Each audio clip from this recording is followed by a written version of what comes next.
Teacher Penny here. I wanted to give you a quick peek into the classroom to show you how the interactive features work in the classroom. So this is a class that I just taught. It's actually an upper level class. It's a level 4 class, but the controls are the same in here. It has the interactive controls at the bottom of the screen. I just wanted to show those to you.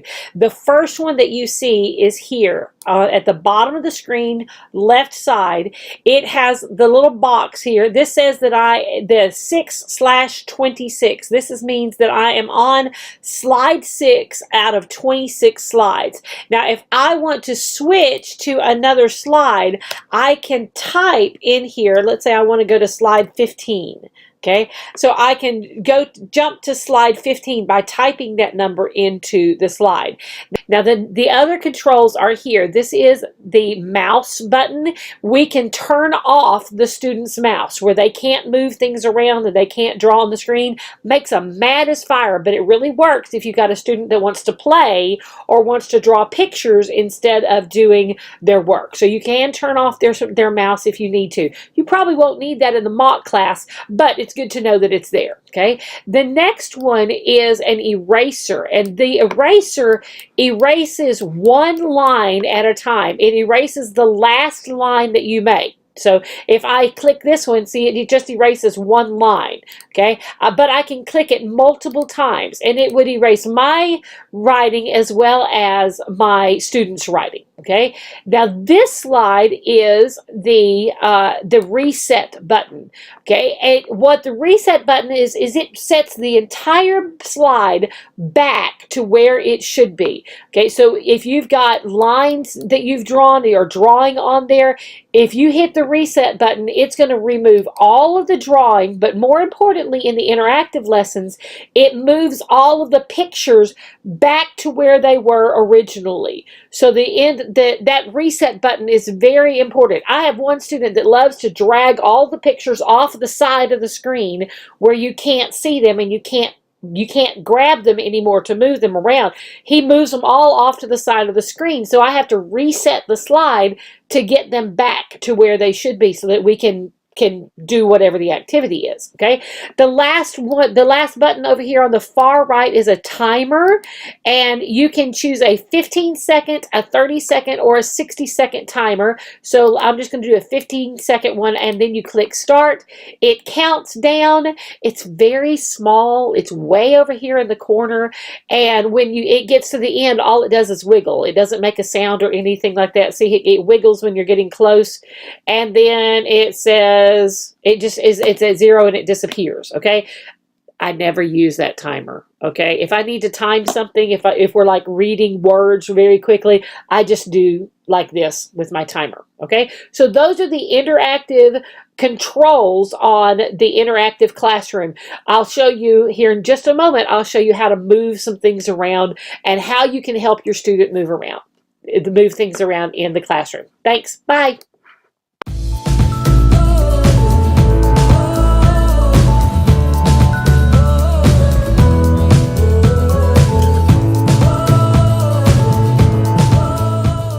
Now I want to show you the reward system and how the reward system works in the different interactive classrooms. Now this is it is from Unit 9, so this is a student that's a little farther, pretty much farther than they are in your mock class for the interactive lessons. The class for the interactive lessons is Unit 5. This student is in Unit 9, so they're about 50 classes past where the mock class is. But this is the same type of reward system.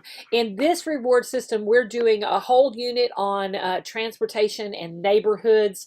And so what happens with this one is that we can drag all of those little items, the truck and the scooter and the bike, we can drag them into the garage, okay? And so their reward on this one is, yay, you get, and they've learned the names of all of these, okay? So yay, you get a truck. Drag the truck. Okay, and you show this with your hand. You say drag a truck. While you're doing this with your hand, you're going to grab hold of this truck and wiggle it a little bit. Okay, then you start to move it and show them that that they're putting it in the garage. This is one of the ones that it disappears. You drag the picture over to wherever it is. In the mock lesson, it's you drag the toy to the shopping cart and it disappears. In other lessons, it's dragging something into a basket or into the monster's mouth or whatever. This is drag and disappear. But for the reward system this time, you're going to tell them drag one toy, or in this case, drag the truck, and you only drag the truck. Okay, be sure and tell them to drag only one, okay, or they'll drag all of them at the same time. Okay, now, so you've done this at the beginning of the lesson. You've introduced the reward system. Drag one toy, and you've shown drag and drop. You've moved it with them. Okay, now remember that they cannot see your cursor. See my little pencil that's here?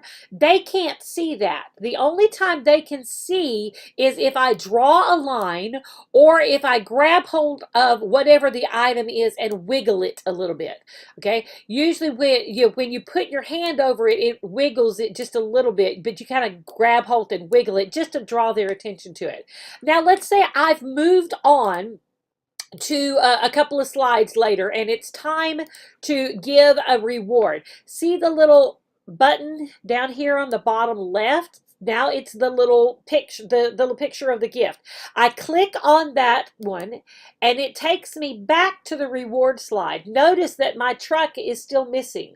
Okay, so when you go back to a slide in the interactive things, whatever you have moved around, the pictures or whatever, they go back to where they don't go back. They stay the same. So if the truck disappeared the first time you gave the reward, it's going to stay gone. So you go back and say, yay, you get a scooter. Drag the scooter, and you get them to drag the scooter and it disappears. Now see the little arrow, the button down here at the bottom? Now it has gone back to an arrow. If I click that one, it takes me back to wherever I was in the slides. Okay, so yeah, here's the danger, and this is what I have done so many times.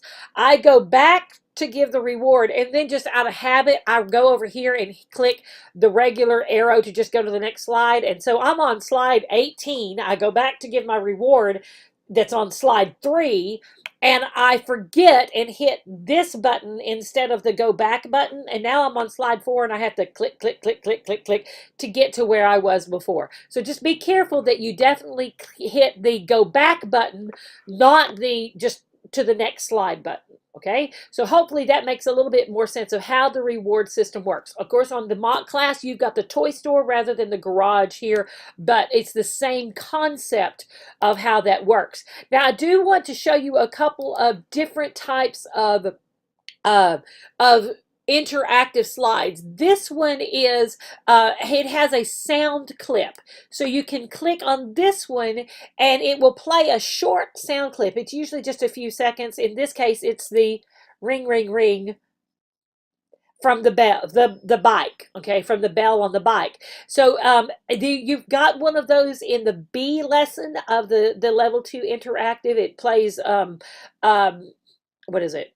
She flies a kite, he flies a kite. It has 3 up at the top. Now, it's kind of hard to notice if that's which one is playing. So in that one where it has the 3 buttons up at the top of the screen, be sure and circle it before you hit play and say, listen, circle it before you do that. But that just makes it easier for them to see which one you are playing, because it's hard to see if when that particular clip is playing. Okay, so make sure you do that one. This slide is an example of where we are dragging pictures or dragging the words down. So in this case, I wanted my student to do, how did the kite get so far away? Those are some of his sight words that he was learning. So I said the sentence and then I said drag, again, that same thing, drag how. Okay, so he repeated the sentence. How did the kite?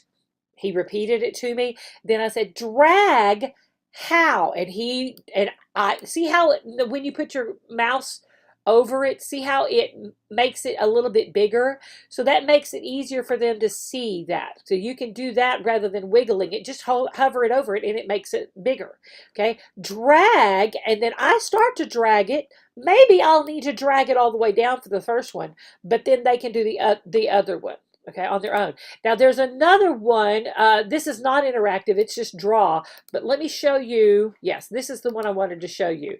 Okay, this one has van and scooter, and there's choosing one. I want you to notice when you get close to it, see how it does that? Sometimes I want to underline the word before I have them drag it. If I try to get too close to it, it only picks it up and I can't underline it. If you want to underline something, you got to get kind of far away from it to be able to underline it. If I get too close, it just moves it. Okay, but if I'm a little farther away, because like this whole area around it is selects the picture or selects the word. So make sure that you're, if you want to underline it as you go in there, like in the one where we choose throw and throws, you might want to underline those words in order to do that one. Okay, so that's what this slide is. You can see where we wrote all over the slides. So in this one, they're choosing drive and drives. Same idea as the throw and throws. Okay, so you would underline and have them read drive, or just have them repeat drive, drives. Okay, emphasizing the S on the drive. So in your case, throw, throws. Okay, emphasizing that S. And then in yours that you're doing, you're having them pull down. He drive, what is it? He throws a ball. I throw a ball. She throws a ball. So that's the one you're having them pull down there. Okay. All right. So those are some of the interactive slides and how they move. Now this is one I want you to see how it has more than one word here. Okay. See, it has 3 copies of the word drives. And it has the same thing on that throw and throw slide. There are 3 copies of that word stacked on top of each other. When you do one, when you move one a little bit, see how it makes it kind of hard to read? So if you move one, make sure you move it away enough that they can really see that there's more than one word there. Okay, I hope that clears up some of the different interactive slides and what they can do. I think there was one more. Yes, this one. This is not actually in the mock classes, this particular type of one, but this is a pick and choose. You're going to see this later when you start teaching. But in this one, we're asking the question, who can drive the car? And when you click, now notice how when you put the mouse over it, it makes it bigger. Okay, so you can say, who can drive the car? And then you want them to click on, of course, the girl. Sorry. And then it puts a check mark there. And Dino comes up and says, great. If they click on the dog, it just puts an X on there. Okay, and they can go back and click on the girl then if they choose the dog first. This is a great example of an extension that you could say when you ask, who can drive the car? Yes, she can drive the car. Get them to answer in a complete sentence. Can he or can it drive the car? No, it cannot drive the car. So this is the same thing like you would do on the slide where you're dragging the ball to the middle of the basketball court. Okay, you can say, you can move the ball and then have them repeat a sentence. Always, always, always use a complete sentence. It is a ball, and have them repeat. Then you drag something that's wrong. Drag the kite to the basketball court and say, it is a ball? Okay. No, it is not a ball. See, that's the extension. That's where you get the extension. You ask the negative of the same question. I hope this gives you a little bit better idea of how the interactive classes work, the interactive slides work. Remember that if there is a dino up in the top right corner somewhere, that there's something interactive on that slide. Okay, thanks so much for watching, and I hope this really helped you out with the interactive classes.